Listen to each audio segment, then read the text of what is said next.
Eric Bienieme proves that the Eagles aren't the only team that can possibly fall apart during the offseason. We have our friend JL from 31 Vision joining us later today, and we actually go out of order and take matters into our own hands in deciding whether Miller should be playing for Alabama. All that and so much more on this edition of the PreGame Warmup. Don't touch that dial. It's Leo Valdez. Give him the skibbity paps. David Centris. Where is this guy coming from? And Hunter Horn. Man, I'm tired of being right. With your PreGame Warmup. Yo, DJ, drop that beat. All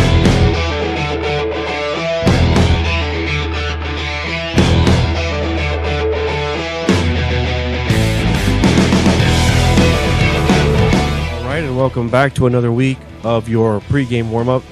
And I'm going to just start by saying, how do you do, guys? How's everything going? Let's start with you, Hunter. How's it going?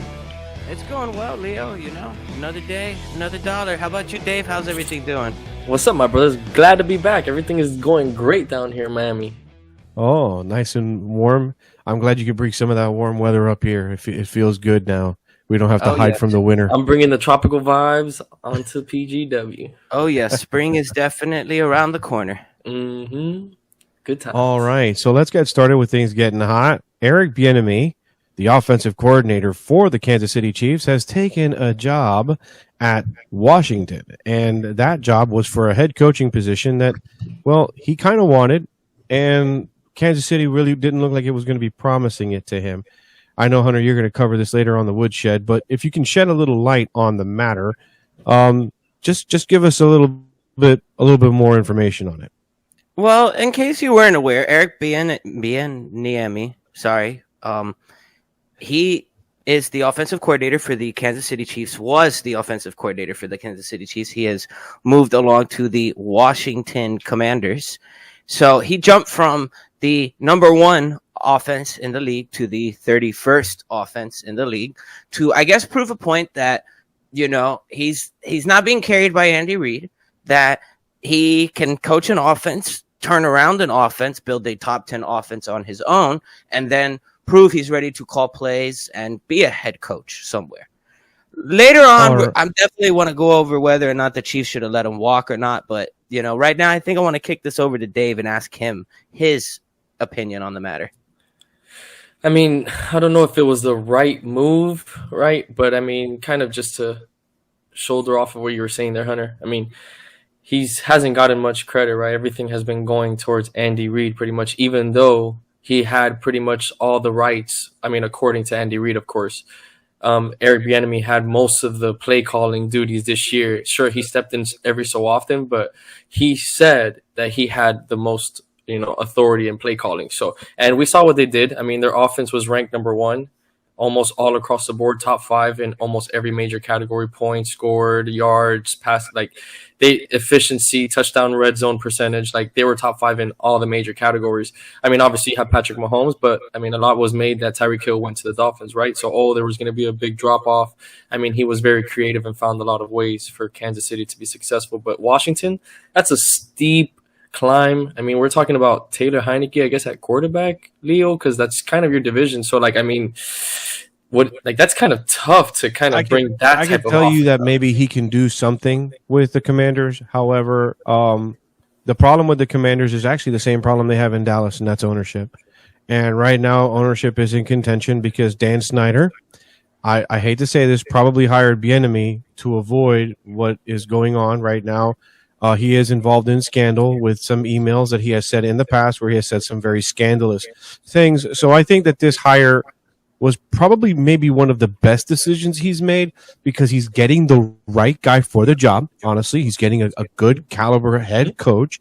And yes, he's getting someone of color, which, I never say that's a plus because I can only say that to me, it's always about the man who's taking the job, the man or the woman taking the job. That's what matters. The content of their character, the merit.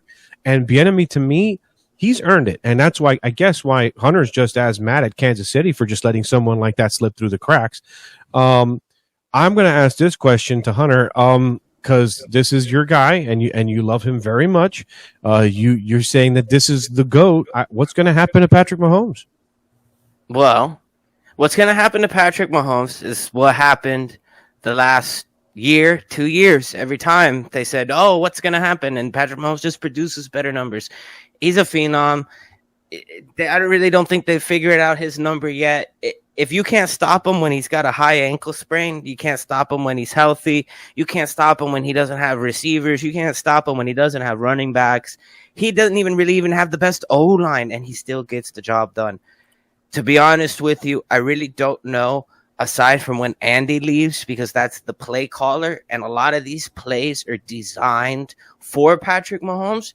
That's when I would see maybe a fall off the wagon. But that's why I'm saying the Kansas Chiefs letting Bienieme walk out the door is huge, because Andy Reid's not going to be around forever. He's only going to be around maybe another 3-4 years, maybe a little longer if he feels like it. But he's even said it himself. He's not going to coach forever. So then the guy who's could have been learning the last, 5 years from Andy Reid, and then another 3-4 years comes in and takes over the team and runs that team, much like maybe like Tomlinson with the Steelers. Well, what do you think about the possibility, Dave, of maybe Patrick leaving Kansas City now that he has no offensive coordinator? If he's going to learn a new system, why can't he just pick somewhere else to go? I mean, I'm not saying he should do that at all, but I mean, what's to stop somebody from thinking like that? Right. I'm going to go piggyback off of Hunter because he was kind of hitting it right on the head. I mean, it's Patrick Mahomes. At the end of the day, he's that special talent where, like, he offsets a lot of things. But at the end of the day, an offensive coordinator, speaking from, the Patriots, my team, that I've watched this year and I saw my quarterback digress. Obviously, I'm not going to say, obviously Patrick Mahomes is Patrick Mahomes, right? But an offensive coordinator is pretty important, right? I mean, we see what they do, even though Andy Reid is the mastermind behind it. To answer your question, Leo, I don't see him leaving anytime soon, right? But I mean, as Hunter said, Andy Reid's not going to coach for long. He might be gone soon. And then Bienieme could have took that job. But now that you don't have a fallback plan, and then Travis Kelce is getting older, the pieces that he did have once in that lifetime of this run are not going to be there anymore. So, maybe then the questions start to creep in. But I think probably for the next 2 to 3 years, for sure, Kansas City is okay, at least for now, because it seems like Andy Reid will still be there. Right. So I'm going to say he'll stay. The reason that I'm asking that question is not just because Bienieme is leaving. That's not the only reason that I'm asking that question. I'm asking that question because you have 2 offensive linemen in that line that are probably not going to either re-sign or maybe even one of them. One offensive lineman makes all the difference in the world. When I'm not going to equate Patrick Mahomes to Eli Manning, because every time I say stuff like this, I always get, but Eli. Listen, I'm not going to say they're both the same. They're not. Eli was not a mobile quarterback. He was not a gunslinger, and he didn't have that confidence in every single receiver he had like Patrick Mahomes does. He builds that camaraderie so well with his receivers that they trust him to throw the ball to him. And so one of the things that I'll notice is that when Eli Manning when he was playing for the Giants, Kevin McBride, he retired, and the entire offensive line completely fell apart after that, and so did his career. Basically, he was gaining an inch of dirt into the ground every single season, to the point where he was almost 6 feet under by the time he retired.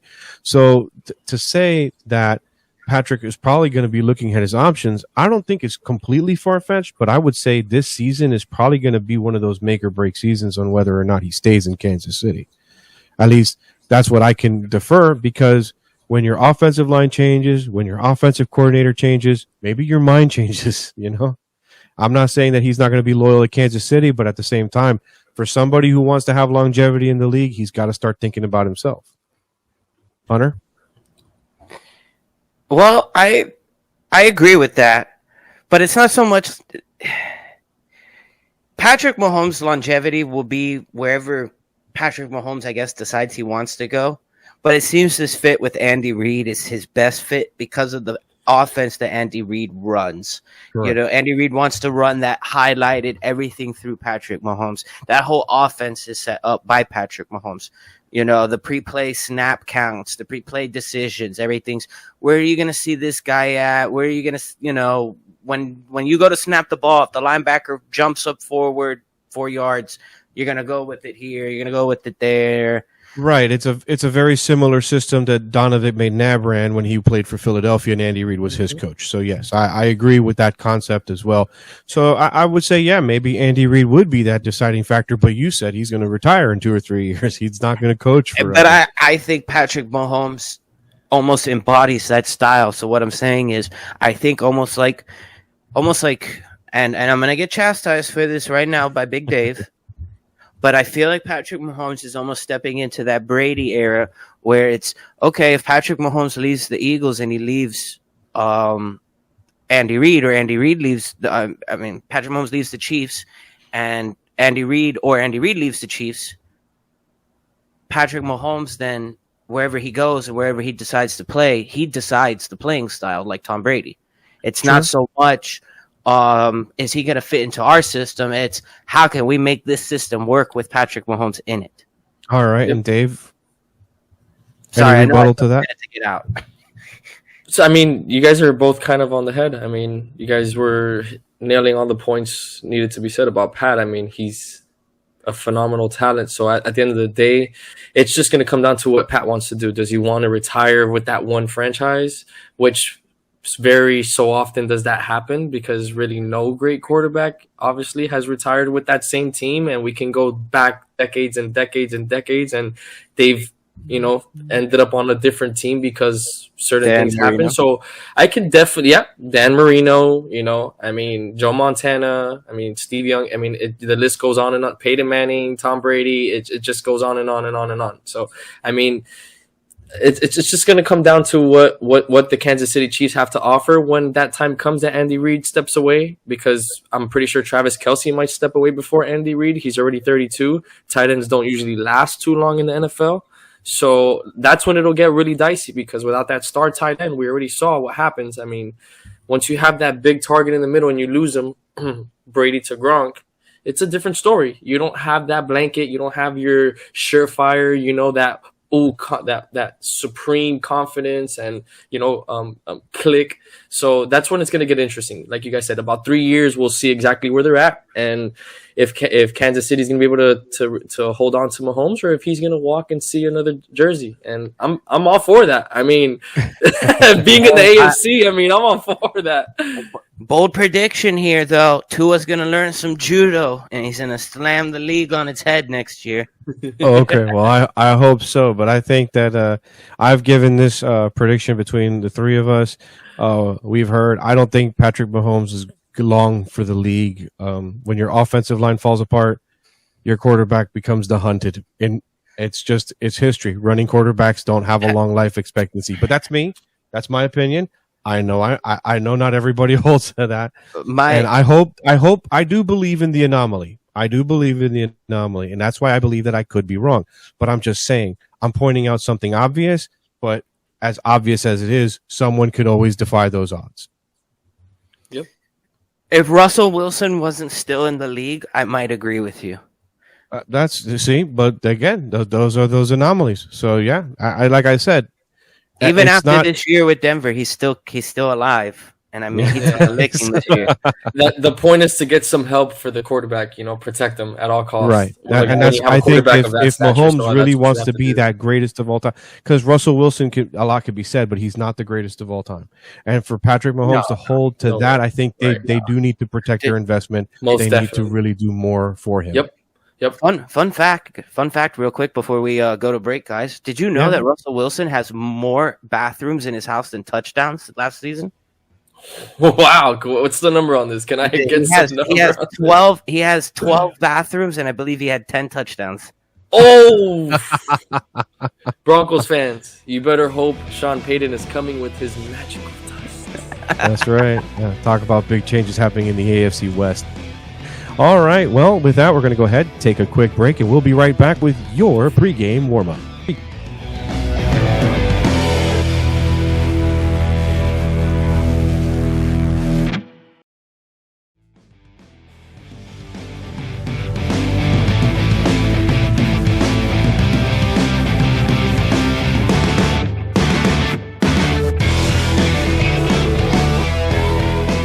Everybody, and we are back.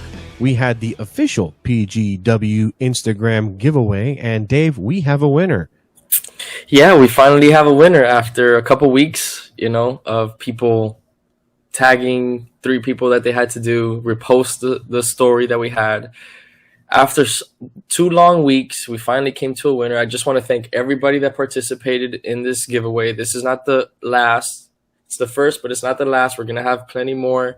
This is for our fans. We want to keep you guys active, and we want to reward you guys for being there with us from, the beginning till the end. So, and this first contestant winner is JRod07 is his IG name, aka Julian Rodriguez, aka Big Jew, is our first winner for our $50 gift card. So congratulations, Julian Rodriguez. Well deserved, right, man. Congratulations. That's a American Express $50 gift card. All you got to do is reach out to us, send us your information, or just DM us on the Instagram, and we'll go ahead and we'll set that up for you. And again, congratulations. And this is not going to be the last time we do this. I'm here at the Pre-Game Warmup. We make moves to bring you excellence. So we would like to welcome a partner in 31 Vision. We would like to bring in our good friend, JL. Now, JL, let's just start off with you telling us a little bit about 31 Vision and what it is that you accomplished to do.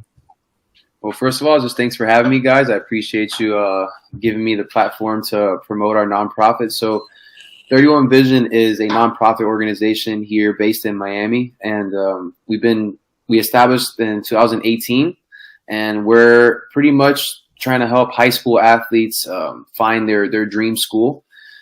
There's a lot of things that goes on if you don't play sports that you're not aware of, that, sometimes recruiters lie, or sometimes kids are not aware of what they need to do in the college process. So we just help them, mentor them, especially the educational side, community service hours, whatever they need to make sure they get to the right school. So, Lewis, tell me, what is your vision for it? What are you guys trying to, what's your end goal for 31 Vision for these kids? Are you trying to get more of the life aspect, more of the college, or just kind of bringing it all together obviously within the sports, within the athlete sports world? Besides the 1%, like the 5-star recruits, 4-star recruits, there's a lot of college athletes that they fall through the cracks. And if they just had a little bit of, just some mentorship and someone like myself or our other coaches that have been through the process, you don't have to go through life going through trial and error. There are people that have been in your shoes, but people only celebrate the successes, and no one really talks about the bad stories of I went to this school and it didn't go well, but there's a lot of those. There's a lot of us out there, so we just want to help kids not go through the mistakes we went through. And you can copy the good stuff and, try to avoid the bad stuff.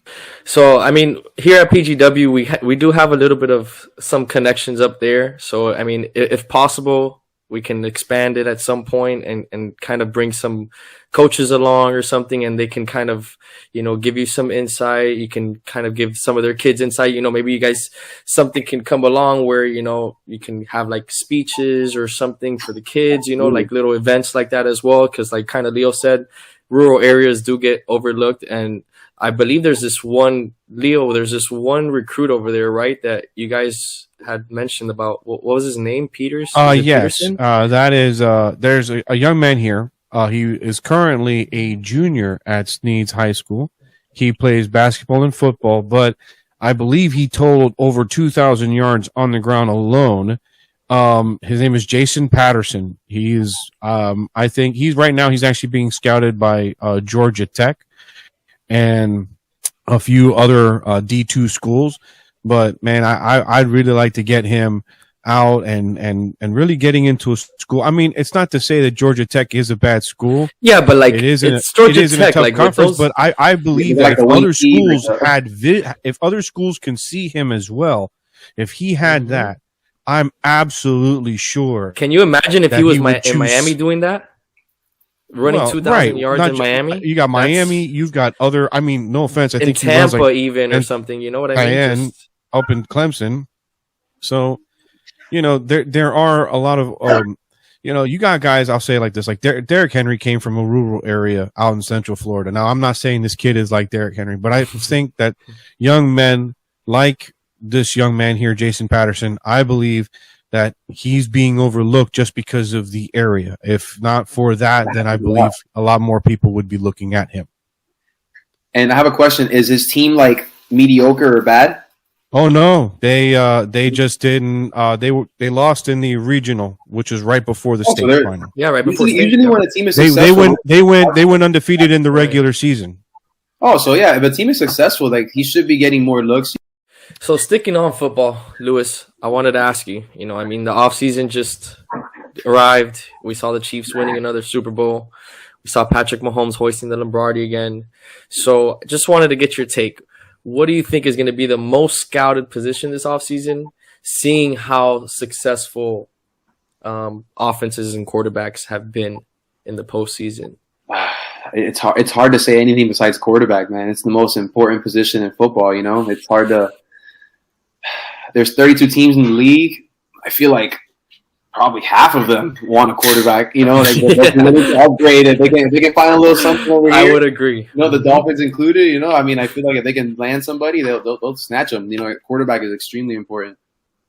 I would kind of have to agree there and say that the quarterbacks are probably going to be one of the biggest or hottest commodity of the offseason because, like I just said, right?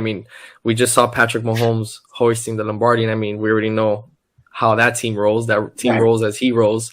Right. We saw Jalen Hurts and how he did for the Eagles, and so quarterback play is obviously a big thing right now. So I would have to agree with that assessment. But you being a defensive player, I thought you were gonna go, more like give me a corner or because like if we have these top quarterbacks, right? You're gonna need a lockdown corner. You're gonna need some good defense to stop it because defense can win you the championship at the end of the day. No, defense wins championships, but the NFL is making it impossible, bro. Like you hit somebody clean up here, and you're still getting fined, bro. Like they're making it impossible to play defense. The kids that I coach right now, if they're a two-way player, I'm like, yo, play offense. Just play offense, bro. Don't even play defense. Yeah, because it's so hard. You're right. It's so hard to play defense nowadays because everything is catered to the offense. So I can see why you're shifting more towards it being more of like teams trying to find that quarterback if they can upgrade it. Look at how D linemen sack quarterbacks. They're like, oh, here, just yeah. Gently go to the floor, and then quarterbacks break tackles sometimes because D linemen are terrified, or linebackers on the blitz are terrified of smacking somebody, even if it's legal, and then getting fined 5 digits for one tackle. And the quarterbacks are getting at least about a good extra 3 or 4 yards on these scrambles because the defenders are having to slow up before they go to hit them. They can't come in for speed anymore. Nope. Yep. It's changing the game for sure, which is what the NFL wants. It's a business. Yeah. And at the end of the day, it's like what we were talking about. Right now, sports is all about the longevity and prolonging these superstars' career, right? Well, I don't necessarily think that that's just the NFL alone. I actually believe this is something that's happening. All sports, that's what I'm saying. All sports, yeah. Think about it. Football. Think about it. Mahomes right now, I think, has the leading jersey. If he goes out there game 1 of the next season and gets absolutely railed and is done for his career, think about how much money the NFL just lost. They're not going to do that. Nope. Well, the point that I was trying to make is that this is not just a pro sports thing. I believe this is something that is going to be happening even further into the, I would say amateur, but really they're professional amateurs when you look at the college kids, because right now it's turning into a business between NIL and the transfer portal and everything. It's a business already.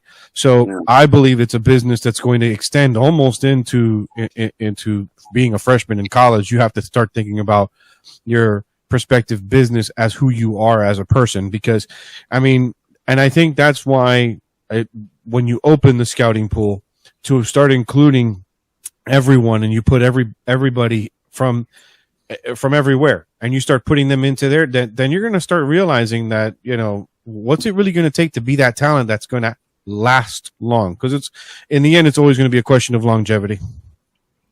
Yeah, because longevity, even despite all the talent in the world, if you don't have longevity, I'm sorry. I know for a fact that almost everybody here forgot that Andrew Luck used to play football. Yeah, that's crazy. I mean, that's and it's insane that Tom Brady retired re-retired after Andrew Luck, but it doesn't matter. I'm not going there. But I'm just saying. We talk about Brady too much. Right. Well, it's insane that you have somebody like Andrew Luck saying, "Listen, I'm the talent that he was, and yet the fact is that he did not have same thing. Great quarterback, had the essentials to basically be one of the greatest of all time. At one point, stopped remembering his own name, and as they said, no, he can't keep going on. And what? His longevity, his career was over. So I think when it comes down to it, they're going to start looking at longevity even into the high school. They're going to look at young guys who have been hurt. You got hurt in high school, well, chances are you're not going to make it pro because no one's going to want to deal with the liability. Yeah. Yeah, there's a few factors to that. You know, it can be like the system you're in, how good is your O-line. Like when Tannehill was with us, he was the most hit quarterback for like 2-3 seasons in a row or something like that. Our O-line was trash, but he played receiver, so he was durable. Yeah, right. That's true. He did play receiver in college, so that's why he was able to withstand some of those hits. Yep. Yeah, you know? He got demolished, man. Yeah, bro, he was getting beat off.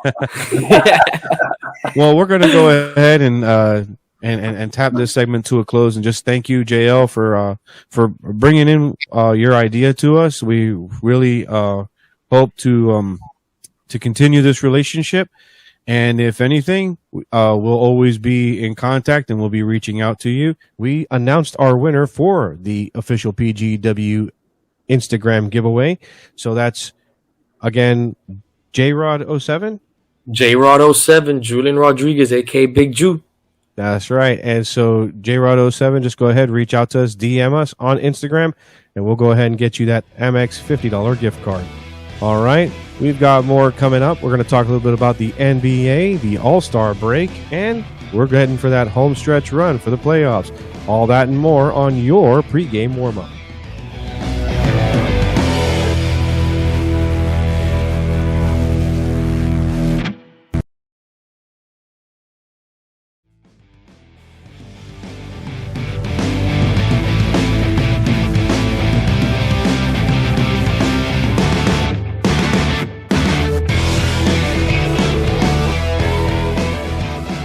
Everybody, we are back here at the pregame warm-up, and we've got some NBA to discuss. Dave, you want to talk a little bit about our All-Star weekend. Let us know. Tell us. Yeah, Leo. What really stood out to you? I mean, Leo, you know, the All-Star weekend is always a fun time because we get all the stars to come out, right? You know, we have the three-point contest and the dunk contest, gets everybody hyped, you know, these nice skills competitions.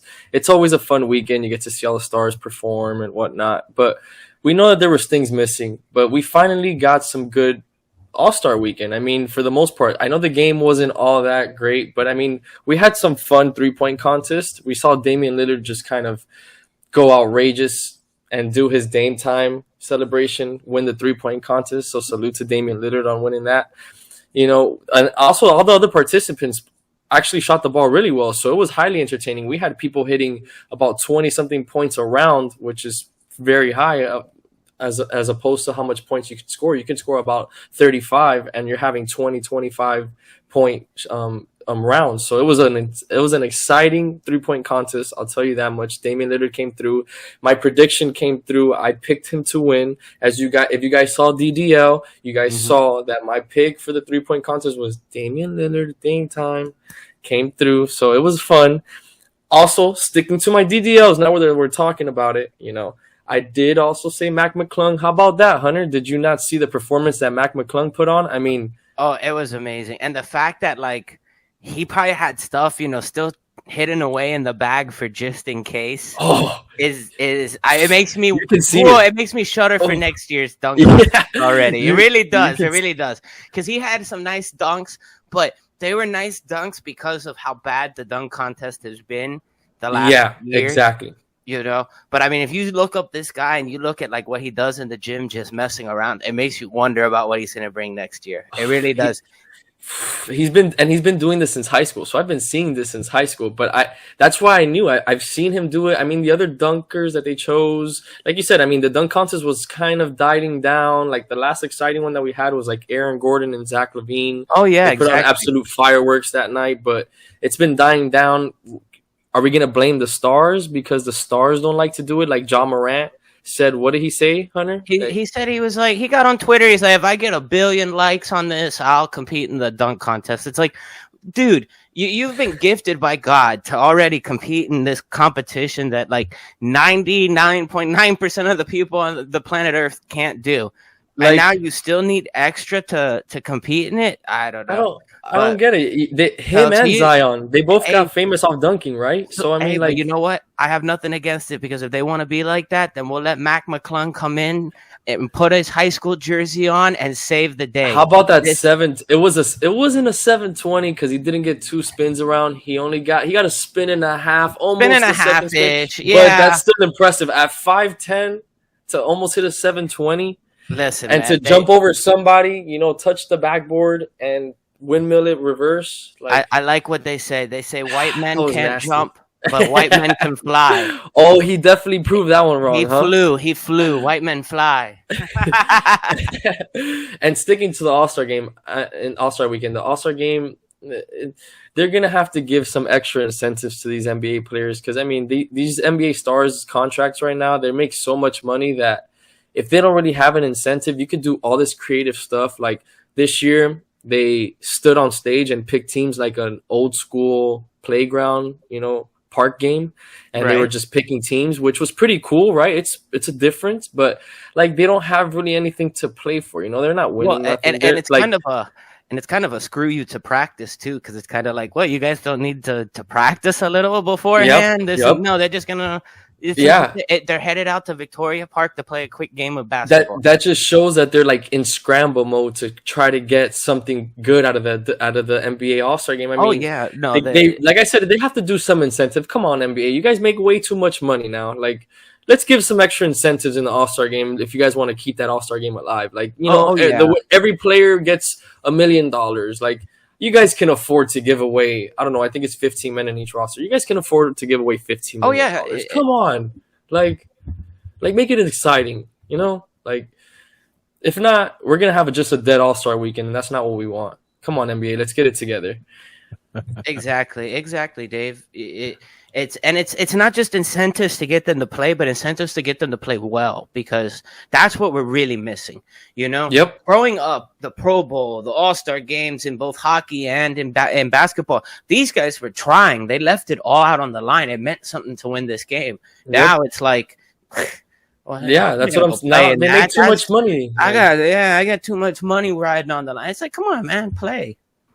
The home run derby in Major League Baseball used to be one of the biggest events in sports, and yet baseball cannot do anything to bring people back to the All-Star game. The stars. No one's watching. Yeah, no one's watching.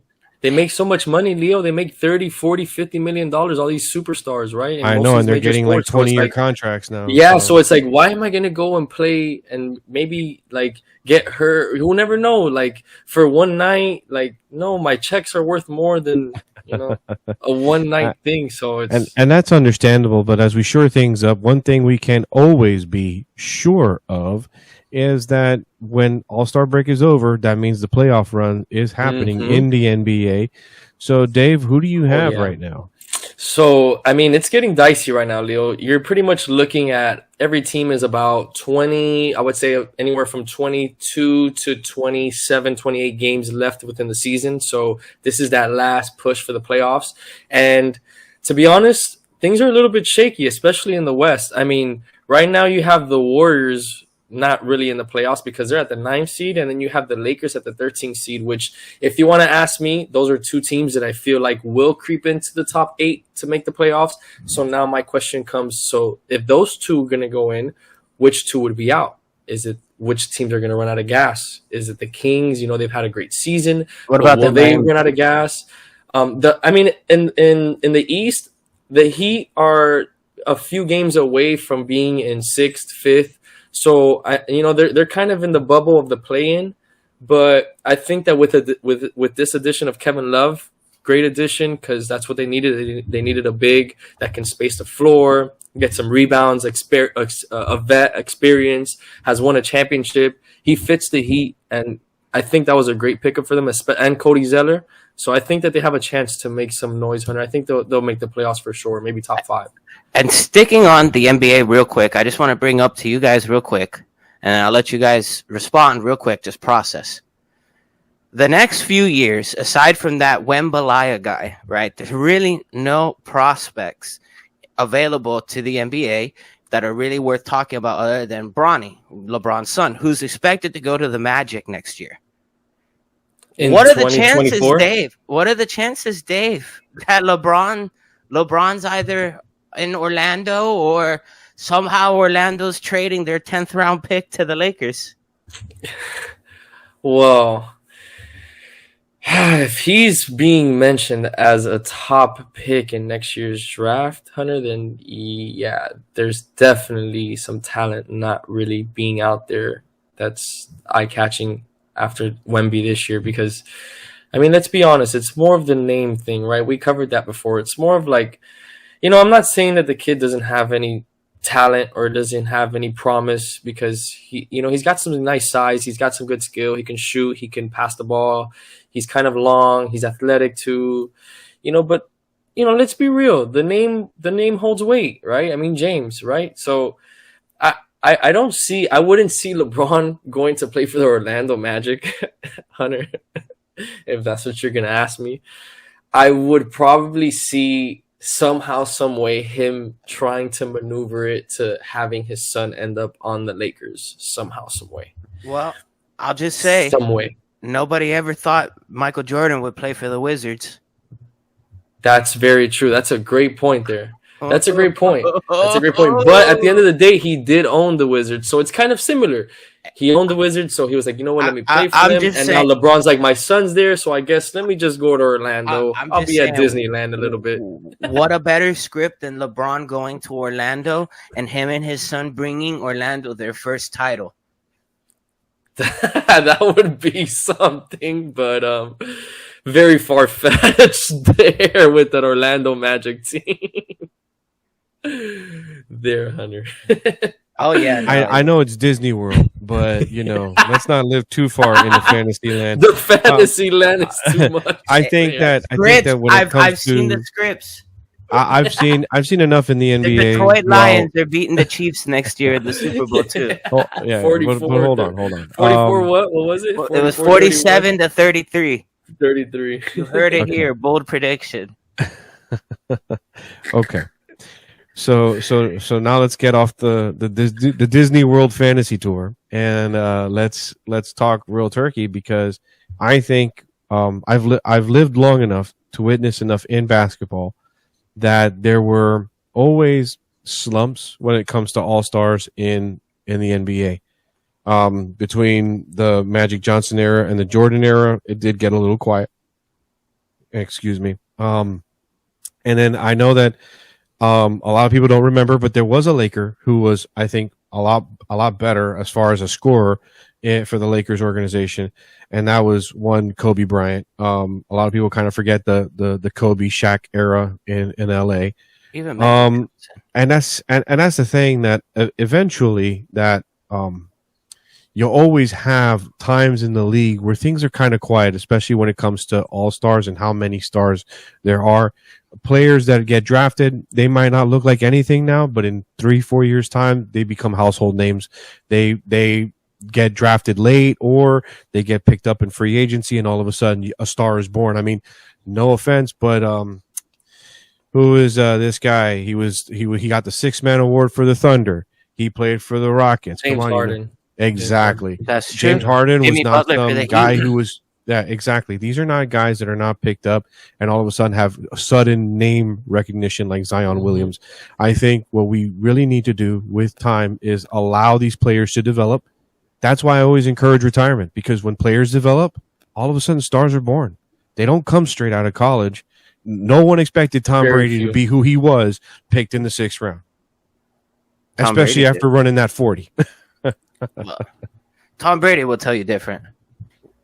Yeah, I know, but that's beside the point. I'm just saying that, like, I'll put it in a Miami perspective. Dan Marino getting picked up by the Miami Dolphins. A lot of people felt like he was slighted by the Pittsburgh Steelers because that's where they thought he was going to end up. And what did he do? Very true. And because they considered him underrated as a talent, he ended up proving everybody wrong and became a huge record holder and a Hall of Famer in the NFL. Granted, everyone will talk about titles, but I'm not doing that. What I'm doing is I'm saying that talent will always come out. It always finds a way to sift its way to the top of the league. So Very don't true. worry. Just because there's not name recognition now doesn't mean there won't be later. All right. Well, that'll end our basketball segment. And I guess I'm the guy with the final word these days. But let's go ahead and take it to a commercial break. We'll be right back. You are listening to your pregame warm-up.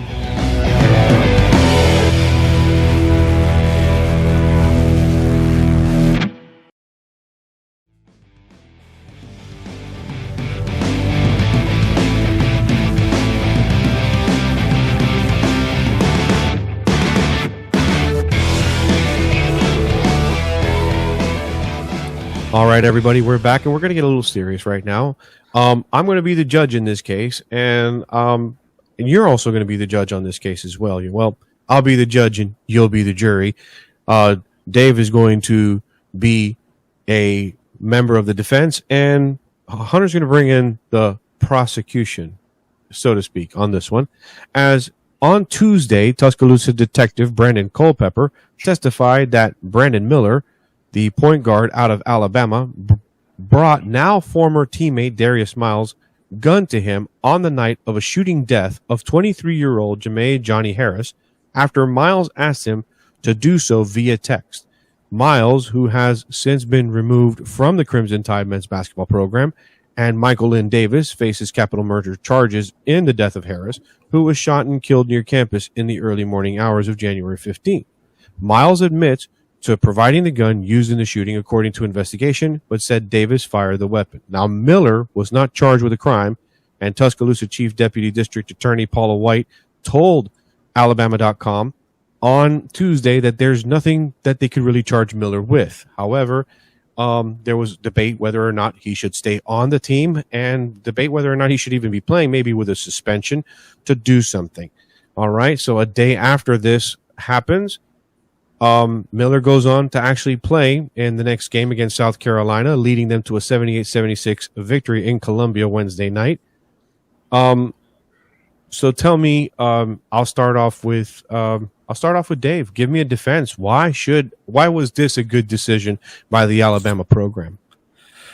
Well, apparently, Leo, while I was digging a little bit into the story, the Alabama AD said that they had gotten some new information and facts about the whole story and case.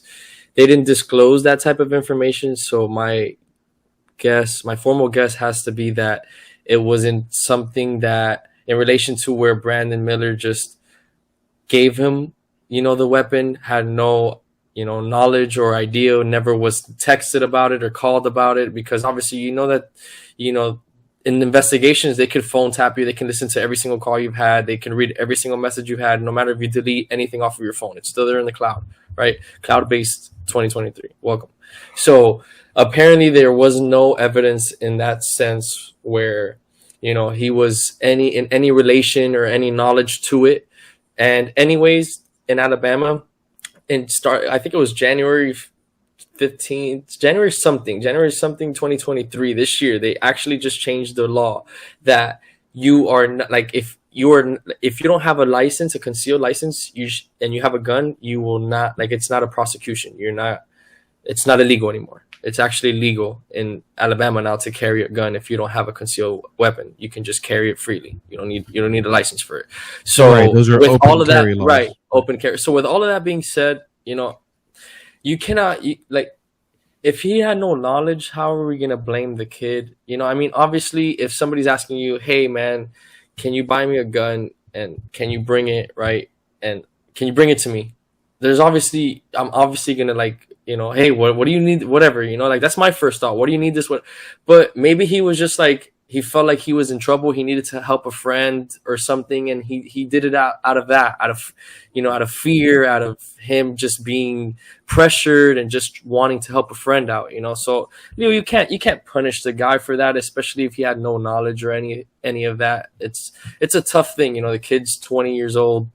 We make mistakes, and everybody deserves to have a second chance at the end of the day. So hopefully he learned and kind of reassesses what he did there. Right. Let's start thinking about what kind of choices of friends we need to have. Right. You, on the other hand, believe that he should not be playing at least this season. So maybe you've changed your mind. So first off, he's 20, right? Okay, he's not 7 years old. So this is not a child. This is an adult. Okay, we got to stop treating these student athletes like if they're children. They're not children. Okay.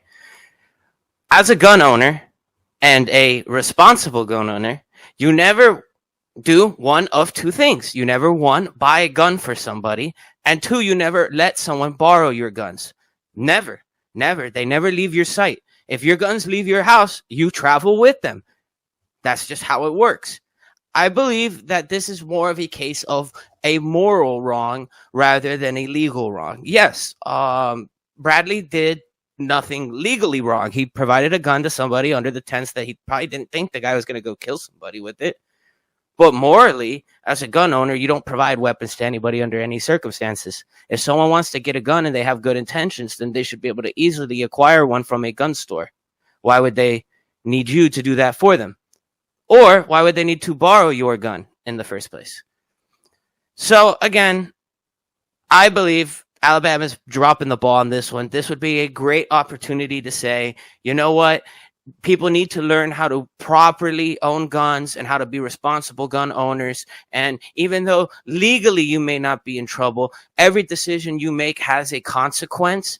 And maybe if you were a little wiser with your decisions, a loss of human life wouldn't have occurred. Well, all right. So here's my summation based on both cases. I'm going to put it together, and I'm actually going to rule on the following. I don't think that they should have kicked him out of the team. I believe what they should have done was suspended him. And here's why, because Hunter does have a point. This is a legal gun owner. He is supposed to know how to properly handle his guns, even though Alabama has just allowed open carry laws, they still have classes on how you actually have to manage your firearm. So with that kind of knowledge, he should have known that his friend, let's say his friend needed it for protection because somebody was after him. And that's the excuse that he gave him. Well, that's when I would say, all right, well, then it's time for you to become a responsible gun owner yourself. And he should have done that with his friend or reported it to the police. I think in giving him a gun, he was looking out, but this is where maturity is the problem. Yes, I believe that these are not children. This is a legal adult. However, yeah, I can argue one is not really an adult till they're 25, 26 due to what we understand in brain chemistry.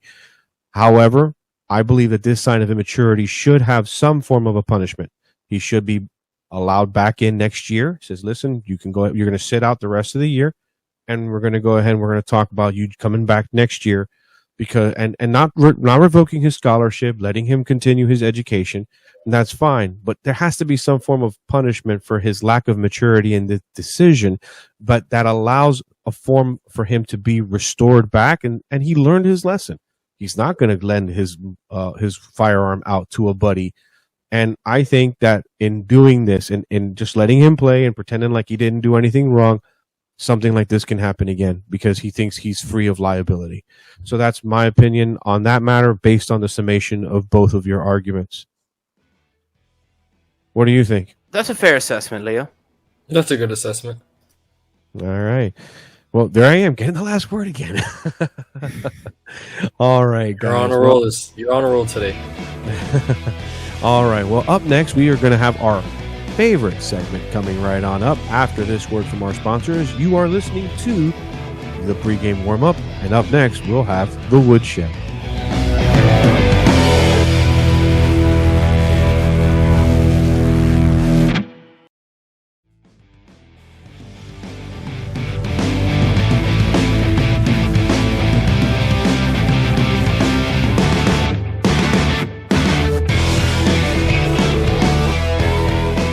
All right, everybody, we are back, and we're getting to our favorite segment, and that is the woodshed. Not a problem, sir. He's a good kid. He's just got to watch his language in front of the ladies. I'll remind Kevin where he comes from. Okay, that sounds terrific. You used foul language in front of a lady. No, Daddy, no! All right, Hunter, I'm going to let you go ahead and go first. Alrighty, guys. Well, I'll just keep this short and to the point. Today, we are taking the Kansas City Chiefs to the woodshed. And people are going to be like, how are you taking the Super Bowl champions to the woodshed? Well, when you let your offensive coordinator, who was a running backs coach turned offensive coordinator, which is a rare circumstance to begin with that's successful. So you let this rare gem walk out of your facility and take all his secrets from Andy Reid to the Washington Commanders, instead of telling him like, hey man, you know what? Just don't listen to the sports media, and in a couple of years you'll have a head coaching job here and you'll have some of the best guys and you'll probably win 12 Super Bowls. Nah, they just let them walk. Let themselves get pilfered like the pitiful Eagles. Nah. Sorry, Chiefs fans. Off to the woodshed. Wow. Short, sweet, and Jeez. man, you just you didn't Super even let Bowl them pick to out the their own woodshed. switch, bro. You just went Jeez. out there and took them. No one's safe. No one's safe. All right, Dave, who you got? Well, this week, fellas, I'm gonna taking an English Premier League soccer team. I'm gonna take Liverpool to the woodshed and Jurgen Klopp. It's been a rough stretch. It's been 2 years coming.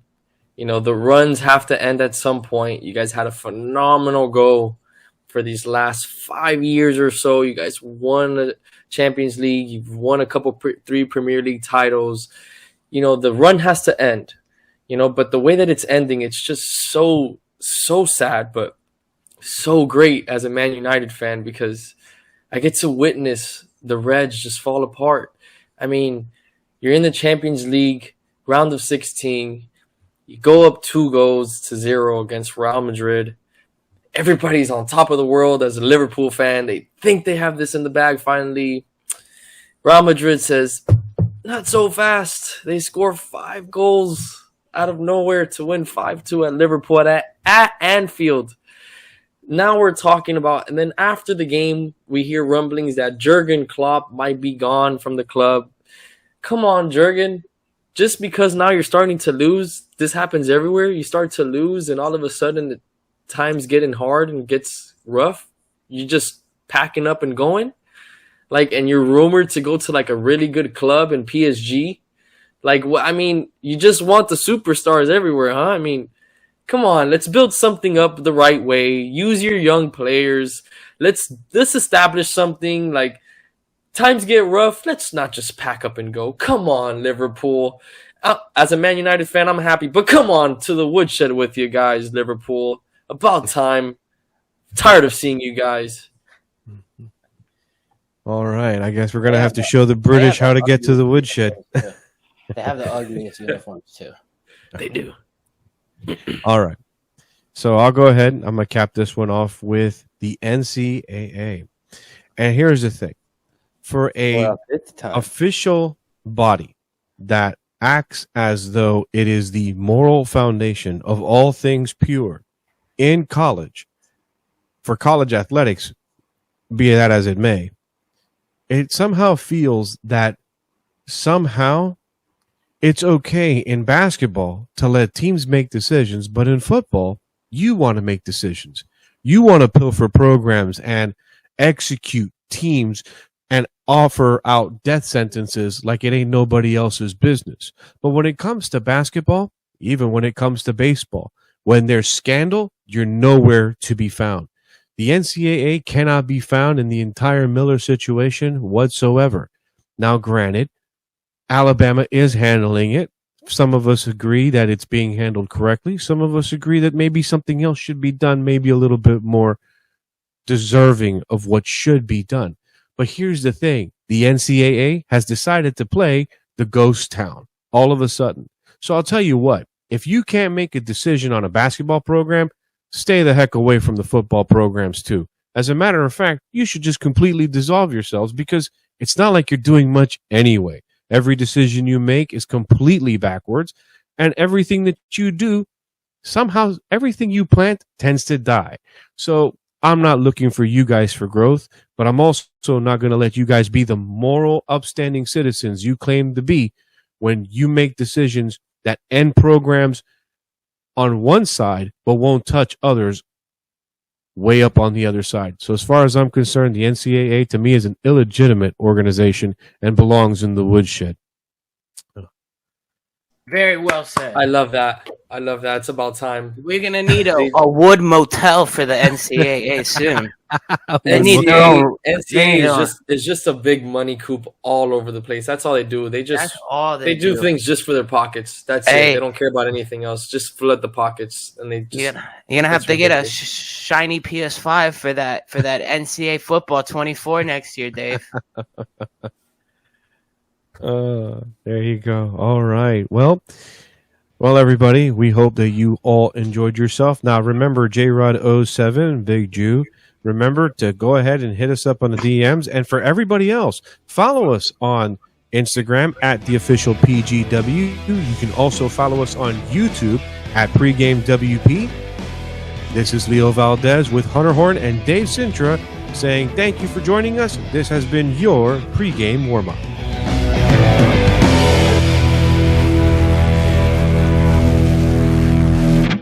See you when I get back from Cuba. Say hi to Castro for me. Will do.